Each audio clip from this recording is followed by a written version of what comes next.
भद्रक जिला बासुदेवपुर ब्लॉक अंतर्गत पढ़ुआ ग्रामर क्षीरेश्वर महादेव मंदिर प्रांगण में विश्वशांति महायज्ञ एक भक्तिमय और आध्यात्मिक परिवेश मध्य अनुष्ठित हो जाइए। अवसर में भव्य कलश शोभायात्रा ब्राह्मण पुरोहित मान द्वारा वेद मंत्रोच्चारण यज्ञ और पूर्णाहुति कार्यक्रम आयोजित होता। दीर्घ 26 वर्ष धरी पालित होता यह आध्यात्मिक उत्सव में 16 ब्राह्मण द्वारा मंत्रपाठ कर आचार्य पद्मनाभ त्रिपाठी मुख्य पुरोहित भाव में पूजापाठ संपन्न करते। विश्वशांति महायज्ञ कमिटर सभापति सुरेश चंद्र पाढ़ी, संपादक सत्यानंद मिश्र और कोषाध्यक्ष रमेश चंद्र स्वाई मुख्य दायित्व तुलाई। पढ़ुआ कुमारपुर बछड़ा सहित आखपाख अंचल भक्त माने विपुल संख्यारे जोगदे यज्ञ को सफल करते। यज्ञ शेष में बहु संख्यारे भक्त माने प्रसाद सेवन करते। समग्र कार्यक्रम में ग्रामवासी सक्रिय सहयोग देखा मिलता।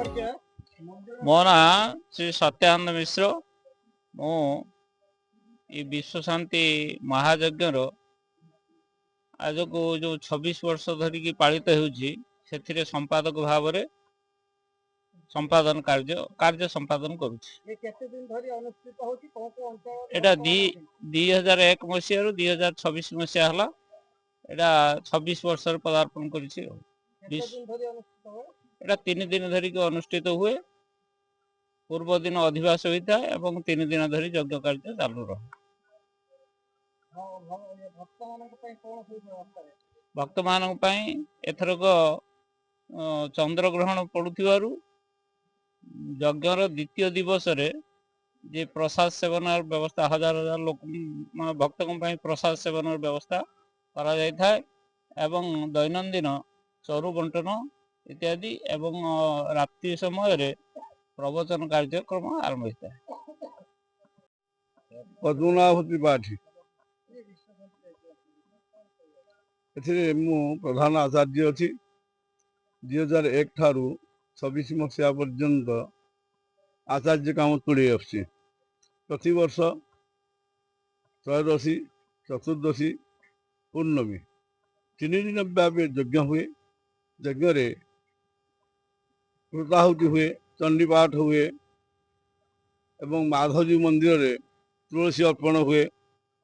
माँ कालिका मंदिर रे 108 बिल्लपत्र अर्पण करा जाए। हनुमान पूजा हुए। यज्ञ नारायण हवन कार्य हुए।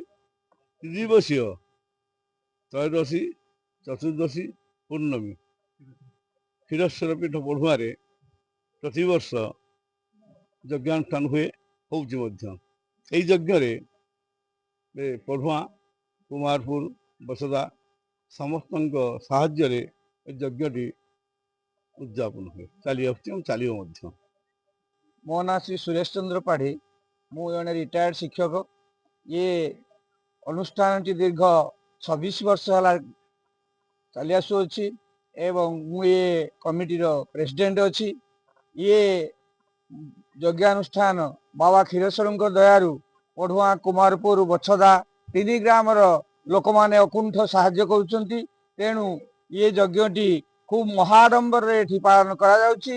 लोक मानकर दान लोक मानकर साहाय्य से मुझे 3 ग्रामर लोक मान को धन्यवाद देवी। ता छड़ा आमर जे कि निकटस्थ माधवजी मंदिर रे जे आमर प्रसाद सेवन करा जाउची। सेठी हजार हजार लोक आनंद रे से प्रसाद को सेवन करुछंती। तेणु मु आमर ए यज्ञानुष्ठान दीर्घायु कामना करुछि।